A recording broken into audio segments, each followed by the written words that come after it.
quand j'ai vu cette scène-là, je me dis mais comment il a fait ça? Bon, j'imaginais pas faire carrière dans la musique. Et Hollywood, je n'avais pas les En codes. fait, j'ai beaucoup changé de rôle dans ma vie. Spielberg et notre ami John Williams. L'envie aussi du réalisateur est important. Il faut 43 prises. J'ai fait un métier formidable. C'est un souvenir, ça. On dit ouais, c'est plus facile de faire pleurer que de faire rire. Je crois que si on aime, ben on rit bien. Ces films qui donnent à voir, et à rêver. Gilles Alma, merci de me recevoir, c'est vraiment sympa. Ah non, bah merci à toi. Merci à toi. Puis c'est joli chez toi en plus. Oui, c'est plutôt sympa, tu as vu ça, c'est cosy en tout cas. Ouais, c'est très sympa. C'est plutôt sympa. C'est pas tout nouveau. Mais on a l'occasion de te voir régulièrement un peu partout, comme au cinéma, sur scène, et même dans certains clips. Hein, j'ai appris ça en préparant l'émission. Olivia Ruiz, Jennifer ou même Ronan Luce, pour ne citer que. C'est vrai. Mais surtout à la télévision, dans des téléfilms, séries, et même jusqu'au plateau de jeux télé. Tu en parleras également tout à l'heure. Ouais. Mais on va revenir à tes débuts avec quelques anecdotes de tournage, de rencontres, de vie, tout simplement de ton métier. Tout dire, tout raconter. Avec grand plaisir, on est friand justement d'anecdotes. Et on va revenir justement sur tes débuts. Ce qui t'a donné, toi, envie de te retrouver devant les projecteurs, une envie d'enfance ou c'est arrivé un peu par hasard? Ça y est, première question? Ouais, c'est la première question, c'est parti. Écoute, alors j'étais guignol, moi, j'étais guignol enfant, je faisais beaucoup le pitre. J'étais un clown, donc j'avais ça au départ. Et puis ça m'a jamais lâché, j'ai toujours été dans la déconne, on va dire ça comme ça.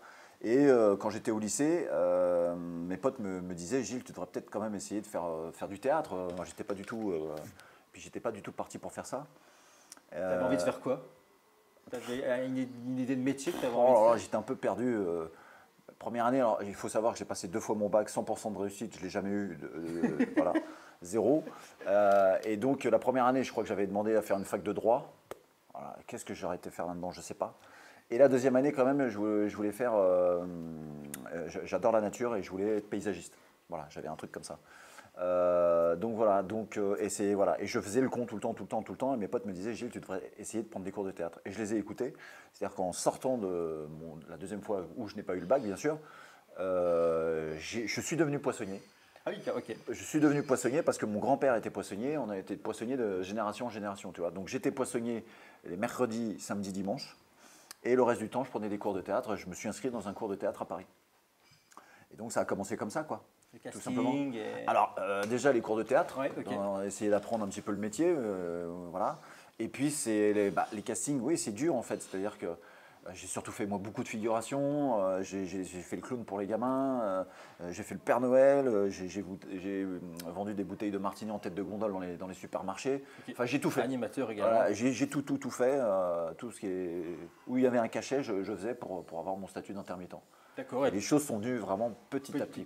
Et la scène est arrivée, c'est le théâtre. Alors ça j'ai commencé avec ça. Ouais, tu vois, j'étais dans mon cours de théâtre et on jouait déjà des petites scènes, des petites pièces, Fédo, Guitry, on était déjà dans l'humour un petit peu.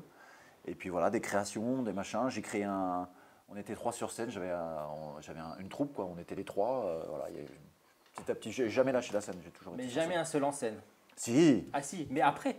Après. Oui, mais à tes débuts. À mes débuts, non. Tu n'as pas essayé d'aller dans cette direction-là? Non, alors je rêvais de faire ça, mais on avait fait un trio. On était 3 sur scène. Okay. Et à la fin du trio, au bout d'un moment, ça s'est effiloché, je me suis dit, bon, allez, j'y vais tout seul. Voilà. Et là est arrivé, après la figuration, quelques publicités, notamment Coca-Cola, où on se souvient bien de la pub pour Neuf Télécom. Neuf Télécom, qui avait bien marché à l'époque. Tu t'en souviens? C'est là, ça m'a énormément marqué cette pub-là. Ouais. Et elle était bien, elle était vraiment drôle. Ouais. Qu'est-ce qu'il fait là? Il est venu nous installer notre Neufbox. Oui, en cas de besoin, un technicien vient chez vous installer votre Neufbox. Et sans frais supplémentaires. Non mais on n'a aucun problème d'installation, hein. Je suis le directeur marketing de Neuf. Enfin, Jean, c'est pour la pub. Qu'est-ce que tu fais dans cette tenue, toi, d'abord? Les créatifs pensent que ça ajoute une touche de glamour. Oui, et une pointe d'humour. J'appelle l'agence. Non. Appelez le 10 99. Puis ça marchait bien, ça fonctionnait très bien. Ouais. Et ensuite, on te retrouve au cinéma pour un premier grand rôle aux côtés de Marie-Lou Berry dans Vilaine, sorti en 2008. Des souvenirs de ce tournage? Non, super tournage. Écoute, belle équipe, parce qu'il y avait Thomas N'Gijol, il y avait Pef, Pierre-François Martin Laval, Il y avait Frédéric Bell, il y avait Alice Paul qui cartonne complètement en ce moment, qui est tête d'affiche au Cinoche et tout.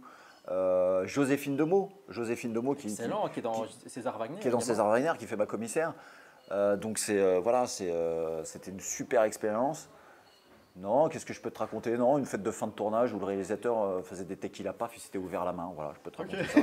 Je pense que ça fera plaisir à Alain Mauduit que je balance ça. Et les premiers retours, quand on se voit pour la première fois sur grand écran, ça doit faire un effet. Et quel souvenir ça laisse ça? Je n'aime pas trop me regarder, moi je suis pas fan de... On dit souvent ça, hein, c'est qu'on n'aime pas. Ouais, j'aime pas trop me regarder, mais en tout cas le film était super et ça...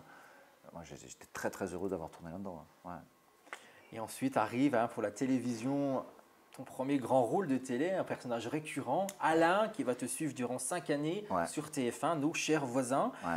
Et après 5 ans dans la peau d'un personnage comme ça qui te suit à longueur d'année, c'est difficile de lui dire au revoir. Est-ce qu'aujourd'hui, avec le recul, des fois, les personnages nous manquent Alors c'est un peu spécifique parce que nos chers voisins, à la 5e année, on pensait qu'il y allait avoir une 6e. Donc le jeu, tu vois Parce que si tu veux, ce qui se passe en télé, c'est que... comment expliquer ça? Moi par exemple sur César Wagner maintenant, je ne sais pas si je vais tourner les prochains. Il faut que l'audimat soit... C'est l'audience, c'est les gens. Jeu, Donc c'est comme ça que ça se passe. Et nos chers voisins, alors ça marchait bien. Ça continue à bien marcher en 5e saison. Et donc, quand on a terminé le tournage, on s'est dit, bon, à l'année prochaine, quoi. Donc c'était un peu... la rupture était un peu brutale. Un peu brutale, oui, parce qu'on l'a appris plus tard. Et donc voilà, mais écoute, on a vraiment passé 5 années. Et c'est marrant parce que c'est aujourd'hui, ça fait 10 ans, jour pour jour, la première diff. Voilà, c'est très rigolo. Et donc on a passé ça marque vraiment... aussi une première diffusion d'une série comme ça on ne peut pas le deviner, qui va devenir un succès. Alors moi je vais te dire la vérité, je pensais que ça allait pas marcher. Je pensais pas que ça allait marcher. Et pourquoi alors? Alors j'avais déjà fait un autre programme court humoristique sur M6 qui s'appelait Tongue et Paréo. On avait fait une saison, personne ne s'en souvient, voilà, parce qu'on s'est fait dégager. Et je me suis dit, bon allez, encore un programme court avec une idée je trouvais un peu bidon, tu vois, les voisins, bon... tu vois comme quoi j'ai le nez. Et donc voilà, mais au bout de 2 semaines, 3 semaines, l'audience était au top. On voyait les courbes qui montaient à plein pot. On s'est dit, bon, allez, c'est le jackpot. Mais non, c'était super. On était une troupe de théâtre, tu vois, à la télé. Vraiment, ce que j'allais dire, avec les autres comédiens, on sent qu'il y avait vraiment une affinité qui doit perdurer encore aujourd'hui, j'imagine. Ouais, bien sûr, complètement. Et je retrouve Amaury de Créancourt qui fait mon Toubib et qui était déjà le Toubib de nos chers voisins. Ou encore Isabelle Vitali qui jouait ta compagne dans la série. Isabelle Vitali qui était au top. Non, mais tous. Et puis on avait tous un peu du personnage, tu vois. Moi, le mien était con, beauf. Bon, c'était moi aussi un peu. Et donc voilà, non, on avait tous. Le casting était parfait. Et quelques anecdotes peut-être justement sur cette série, des choses croustillantes. Il y a eu tellement de trucs, c'est extraordinaire, hein, en 5 ans. Et puis, j'imagine, ce qui est fou sur ce tournage, c'est qu'on a eu plein de choses. Moi, j'ai eu un éléphant de mer. J'avais un éléphant de mer. Oui, c'est pas des conneries, non, je te jure. On a eu des lions, on a eu un lion, on a eu le tigre, on a eu des pingouins, on a eu des poules, on a tout eu sur ce tournage. J'ai pris feu. C'était un zoo, quoi. Et oui, tu vois, les auteurs, t'imagines, on a fait 5000 sketchs. 5000 sketchs. T'imagines, au bout d'un moment, il faut... Donc ils en sont venus à l'éléphant de mer, quoi, tu vois. Et j'avais des sardines dans ma main et je donnais à l'éléphant de mer pour qu'il reste un peu en place, tu vois. Donc j'ai tout fait, on a tout fait. J'ai pris feu, j'ai fait un hélitroyage dans les studios. J'étais un hélitroyé, enfin tu vois. On est avec Amaury de Créancourt, ça c'était super aussi. Il y avait l'ascenseur, le fameux ascenseur. Et ils nous ont rempli l'ascenseur de popcorn, et du popcorn jusque là. Enfin voilà, on a tout fait et puis les fêtes et puis. Non, c'était... Parce que c'est un rythme quand même particulier, ce style de tournage. Oui, par contre, combien d'épisodes par jour? Alors, on fait entre 8 et 10 minutes par jour, donc les gens ne se rendent pas bien compte, mais c'est quand même vraiment pas mal. Et donc, on faisait en fait 8 à 10 sketchs par jour. Oui, donc, c'est 8 à 10 pages de texte par jour. Et puis en one shot, quoi. Et en continu, et le lendemain pareil, le lendemain pareil, le lendemain pareil, et puis t'es pas dans les Vosges, donc tu as les bouchons le matin et le soir, donc tu prends 1 heure et demie dans la gueule pour aller chez toi, enfin pour rentrer, pour y aller. Et voilà, était dans un flux continu de comédie. On était j'aime bien dire ça, on était des robots de la comédie. Oui, c'est clair. Complètement. Et arrive en 2020, alors quelques temps après, hein, puisque la série s'arrête en 2017, un autre rôle majeur qui arrive dans ta vie, parce que le premier grand rôle à la télévision avec César Wagner en 2020. Comment est venu ce rôle à toi? Comment est né justement ce personnage hypocondriaque? Alors c'est toujours pareil, c'est des rencontres. J'ai eu la chance de rencontrer François Vell. Alors c'est une directrice de casting qui m'a mis sur un bon second rôle. C'était un 6x52, on a tourné ça, je ne sais plus trop, ça va être 2017, un truc comme ça. C'était Maman à tort, c'était l'adaptation du bouquin de Michel Bussy. Et en fait, François Vell, qui est le réalisateur, qui était le réalisateur, m'a choisi. Et c'était un second rôle, mais quand même assez important, et c'était un rôle sérieux. Parce que j'avais ce souci-là, moi j'avais l'étiquette du rigolo. Et donc voilà. Et donc j'ai rencontré par ce biais-là France Télé. C'est la première fois que je travaillais avec France Télé, plus ou moins. Et j'ai rencontré Jean-François Lucchini, qui était le conseiller au programme de France Télévisions. Et 2-3 ans plus tard, j'ai fait d'autres choses, des petits rôles aussi dans des séries pour France Télé. Et voilà, j'étais dans la liste pour être casté sur ce rôle. Il y avait d'autres comédiens, il y a Ariel Mallet notamment. Et donc j'ai été choisi. Mais c'est grâce à François Vell, grâce à la directrice de casting, grâce à Jean-François Lucchini, que j'ai réussi à décrocher ce rôle, quoi. Ce qui prouve une nouvelle fois que voilà, les rencontres, le réseau dans le métier est très important. D'ailleurs, tu aurais quelque chose à dire, parce que quel conseil tu donnerais justement à cette jeunesse aujourd'hui qui aura envie de... Alors après, chaque parcours est différent. Le mien était celui-ci. J'ai beaucoup cru en moi. Beaucoup cru en moi. J'ai beaucoup cru en moi. Je me voyais déjà star, j'avais 19 ans, j'étais encore avec de la diction et j'étais sûr de mon coup, je me suis dit putain je vais y arriver. Ça c'est la première chose. La deuxième chose, être très sérieux, essayer d'être très sérieux sur le travail. Donc tout faire pour des choses assez précises à faire. Tu fais bien ton CV, tu apprends tes textes et tu es gentil avec les gens. C'est sympa. Enfin, moi, c'est mon parcours. Après, il y a des cons qui y arrivent. Je suis très personne, hein, tu vois, mais il y a des cons qui arrivent. Donc voilà, mais moi, en tout cas, c'est mon parcours et je crois que c'est un peu grâce à ça que j'ai réussi petit à petit à gravir les échelons. Et justement, comment se passe ce tournage de César Wagner pour la deuxième saison, et là plus particulièrement dans les Vosges? Alors, c'est un peu différent. César Wagner, c'est pas vraiment des saisons puisqu'on fait du 90 minutes. Donc là, c'est le 6e et le 7e épisode. Ah oui, donc c'est la continuité. Voilà, il n'y a pas vraiment de saison. On a commencé à en faire un en 2019, après on en a fait 2 en 2020, 2 en 2021. Et là, c'est les 2 par an, quoi. Voilà, c'est ça. Ça se passe très bien. Et puis là, je crois que cette année, en plus, donc mon personnage, César Wagner, c'est un flic hypocondriaque. Normalement, effectivement, il travaille à Strasbourg. Et là, il est obligé d'aller sur une enquête parce que les gendarmes du coin ne peuvent pas la faire parce que le gendarme est mêlé un peu à cette histoire. Donc c'est les flics de Strasbourg qui reprennent le truc. Et donc c'est une catastrophe pour César Wagner qui est donc hypocondriaque, se retrouve dans les Vosges avec tout ce que ça peut impliquer. Donc en plus il y a un lynx. Enfin voilà, il y a tout un... Donc c'est vraiment je pense que ça va être le meilleur, c'est pas parce qu'on est dans les Vosges, mais je pense que ça va être le meilleur épisode de César Wagner. Et très très drôle. Voilà. C'est qu'un seul épisode dans les Vosges. 90 minutes. 90 exactement. Minutes, oui, parce que j'ai cru comprendre qu'il y avait 2 épisodes qui étaient tournés. Non, alors dans les Vosges, 90 minutes, un seul et c'était Strasbourg. Et après comme Strasbourg, voilà, ok. Et sur cet épisode-là, on a la chance d'avoir Patrick Chenet qui joue un chasseur vosgien. Et il est super. On a hâte de voir ça sur nos écrans, sur France 2. Il ne faudra pas louper. Hein.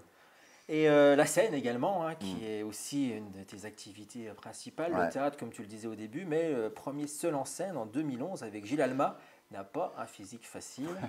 Voilà, l'occasion de monter sur scène, donc du coup, peut-être nous raconter un petit peu à quel moment tu t'es dit, allez, j'y retourne, mais tout seul cette fois-ci. Alors, je vais être très franc, donc j'avais un trio. Et j'étais la locomotive. J'ai toujours été un peu meneur, locomotive et tout. Voilà. Et j'avais déjà fait ça dans une pièce de théâtre aussi, qui était une création d'un des potes de mon cours de théâtre. On était 6 ou 7 sur scène. Et c'est pareil, j'étais très moteur et j'étais déçu. J'étais un peu déçu de la passivité parfois de certains. Et sur mon trio, c'est pareil. J'en avais marre et je me suis dit, bon, j'ai de l'énergie, eh ben je vais me faire pour ma gueule l'énergie, quoi. Donc voilà, et c'est pour ça que je me suis dit, allez, tout seul. Et puis cette rencontre avec le public, comme ça, tout seul, sur scène, ce ressenti. Alors c'est ultime. C'est ultime, c'est le truc le plus dur que j'ai fait dans mon métier. Parce que bon, il y a faire du cinéma, faire de la télé, faire du théâtre dans une pièce de théâtre, on peut faire de la post-synchro, il y a plein de choses dans ce métier possible, hein, il y a plein de facettes différentes, mais ça, seul sur scène, pour faire rire les gens, je pense que c'est ce qu'il y a vraiment de plus dur, c'est sûr et certain. Et à un moment peut-être où tu t'es... au début, je sortais des fois, je sortais de scène où je faisais des bides monumentales. Je me dis, bon, allez, laisse tomber, ça sert plus à rien. Et puis bon, comme je suis un peu énervé, je me dis, attends, je vais encore travailler. Et tu es aussi un joueur, hein, parce qu'on peut te voir à la télévision également. Alors comment ça se passe justement? Comment on se retrouve à la télévision à jouer? Alors là, on te retrouve de temps en temps dans le jeu, tout le monde a son mot à dire. Entre autres, on t'a vu dans d'autres choses, mais là, on te voit joueur. Alors, c'est parce que tu aimes ça dans la vie ou on se retrouve un peu par hasard pour de la promo ou Ouais, c'est plutôt pour la promo, ouais. Okay. Tout le monde a son mot à dire, d'ailleurs, j'y vais plus parce que j'ai toujours été très mauvais en français. J'ai eu 6 à l'écrit, 6 à l'oral en français, donc j'ai vraiment pas bon. Non, mais après, voilà, j'ai fait les Fort Boyard, les choses comme ça. Alors ça, c'était pour m'éclater, parce que bon, c'est un rêve de gamin aussi de faire Fort Boyard. Mais d'ailleurs, c'est quoi ce ressenti la première fois? Parce que c'est un fou. rêve à moi perso. Donc... c'est fou. Alors, il faut savoir, Fort Boyard, on tourne ça sur une journée. On se lève à 6 du matin, tu vois. On prend le bateau, on va dans le truc, on tourne toute la journée. On ne se repose pas. Et voilà, et on finit avant que la nuit tombe. Voilà, et c'est très intense, quoi. Ouais, on n'imagine pas. Ouais, c'est vraiment une journée, t'es capoute au complet le soir même, et puis le lendemain, t'as des courbatures partout. Mais non, mais c'est extraordinaire. Et animateur de jeux, d'émissions, ça t'a jamais botté? Tu disais que tu étais animateur dans les centres commerciaux. Ouais. Non, je me verrais bien faire des interviews et tout. Mais bon, après, je ne veux pas tout faire, quoi. Enfin, tu vois, il y a un moment, faut choisir son truc, quoi. Des envies peut-être particulières, parce que quand on est comédien, on rêve peut-être d'un rôle en particulier, peut-être. Et toi, s'il y a un personnage, quelque chose que tu aimerais jouer, ce serait quoi? Écoute, j'ai eu la chance de faire pas mal de trucs. Et je reviens sur le 6x52. J'ai tourné un 6x52 avant de tourner les deux épisodes de Wagner, là, où j'ai vécu des choses extraordinaires. C'est un mec qui perd sa femme et qui disparaît, et puis il la retrouve, et il se rend compte qu'elle lui a menti pendant 20 ans. Enfin voilà, il y a des rôles très très intenses, et c'est François Vell encore, et là, c'est... Bon. Et là, tu t'es régalé à jouer Et je me suis régalé à jouer vraiment un truc très très intense, où je pleure la moitié du temps, voilà. C'était top. Et si je dois aujourd'hui avoir quelque chose, peut-être un rôle à jouer, ce serait peut-être un serial killer. C'est vrai, tu vois, un truc vraiment, un vrai méchant, un vrai tordu, quoi. Ça, c'est pas mal à jouer, quoi. C'est intéressant. Au cinéma ou plutôt à la télévision? Bon, écoute, franchement, souvent on me dit, ouais, tu fais pas beaucoup de cinéma. Bah écoute, oui, il y a des très belles choses qui se font à la télé, et puis voilà, la qualité augmente de plus en plus à la télé.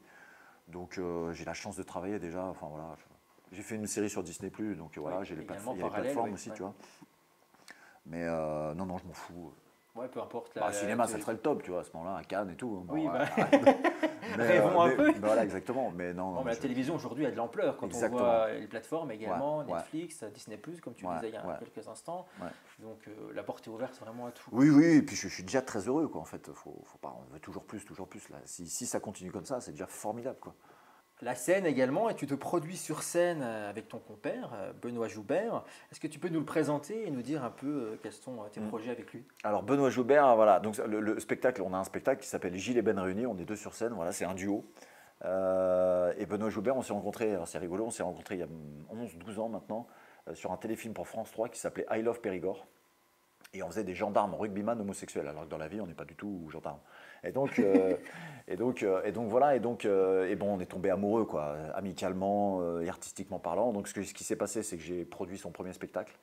Il faisait mes premières parties, et voilà, et on ne s'est jamais lâché. Et puis un jour, on s'est dit, bon, c'est pas possible. Plus ça allait, plus il prenait un peu de temps, et il revenait aussi dans mon spectacle. Enfin voilà, et puis on s'est dit, bon, allez, vas-y, il faut faire le duo. Et donc voilà, on a fait un duo. Alors c'est un mélange, c'est un hybride un peu, c'est sympa. C'est un duo d'humour, mais c'est aussi une pièce de théâtre. Voilà, il y a vraiment une histoire. Et voilà, Gilles et Ben réunis, c'est le jour de mon mariage. Ben est mon témoin. Alors Ben, il est du Sud-Ouest, il n'est pas des Vosges, il a aussi un accent. Et lui, il a un accent du Sud-Ouest. Alors là, pour le coup, c'est tonitruant. Et voilà, il est aussi un peu, un peu beauf, un peu bourrin, un peu con. Et c'est parfait, et donc voilà, il arrive plein de trucs, et est-ce que je vais réussir à me marier ou pas? Il y a des cliffhangers, il y a des petits switches, des plein de choses très rigolotes. Et voilà. Et il attend, il va être papa encore là, très, très bientôt. Et donc du coup, on vous retrouve sur scène un peu partout en France, c'est ça déjà Exactement. Alors on fait Paris à la rentrée et puis on refera une tournée en 2023. Et je vais essayer de venir jouer dans le coin. Avec plaisir, qu'on puisse venir voir ça. Ouais. Avec plaisir. Et peut-être de la réalisation ou autre. Je rebondis avec le cinéma, la télévision, puisque tu as été cadreur, je crois, dans une. Non, écoute, c'est pas prévu pour l'instant le réal, même si avec beaucoup d'humilité, je pense que j'en serais parfaitement capable, mais c'est toujours un petit peu. Il y a plein de techniciens qui viennent me voir, tu devrais réaliser un épisode de César Wagner. Le problème, c'est parce que je sais que c'est pas que je deviens dur, mais avec mes collègues, j'ai pas envie de les diriger, j'ai pas envie de leur dire vas-y dépêche-toi. Enfin tu vois, il peut y avoir un truc qui se casse entre nous, donc j'ai pas envie de. Sur un autre projet peut-être. Peut-être un autre projet. Pour le cinéma peut-être aussi. Des envies ou de l'écriture. Alors on a un projet avec Ben, on a 2 projets. On a une pastille pour France Télé, une petite pastille humoristique, comme faisait à l'époque un peu VDB Madénian. Et puis, on a une belle idée ça sera peut-être 4 fois ou 6 fois 52 pour la télé. Donc, c'est un thriller, mais aussi comédie, comme on aime le faire. On verra. Tout ça, on verra. Il y a un moteur, quelqu'un, un comédien qui t'aurait poussé ou qui te donnerait un peu d'énergie ou de l'inspiration? Écoute, j'aime bien citer ces 2 comédiens qui sont diamétralement opposés. C'est De Funès. De Funès, il m'a éclaté toute ma jeunesse. Et puis quand je regarde encore, je trouve, c'est un génie. Donc dans le style comédie, De Funès. Et il y avait un petit côté comme ça aussi dans Nos chers voisins, c'est-à-dire que j'y allais vraiment à fond les ballons. Et puis Vincent Cassel. Ah oui, voilà. Ok, ah oui. Voilà, ah oui, on est sur 2 doses complètement différents. Et Vincent Cassel, j'ai eu la chance de le rencontrer 2 fois, alors bien avant que ma carrière débute. 2 fois en boîte de nuit. Ah ok. 2 fois en boîte de nuit et je me suis juré que la 3e fois ça sera sur un plateau. Sur un plateau. Sur un plateau, donc on verra. Donc ce serait ce comédien-là dont tu rêverais de travailler avec lui. L'affiche avec. Bien sûr. Gilles, merci beaucoup pour cette sympathique rencontre. Tu es comme sur les plateaux. Oui, parce que monsieur est comédien aussi. Figurant. Figurant comédien. Non, jamais je serai comédien. Tu viens demain là? Non, tu viens demain. Je viens lundi et mardi, ouais. Voilà, super. Donc on se voit demain. On se retrouve donc prochainement sur France 2 dans César Wagner. César Wagner. Entre autres. Et l'Abîme qui sera à peu près diffusé au même moment que César Wagner. France 2 également. aussi, ouais. France 2 ou France 3. On a pris le rendez-vous. Ouais. Merci Gilles. Merci à toi. Merci.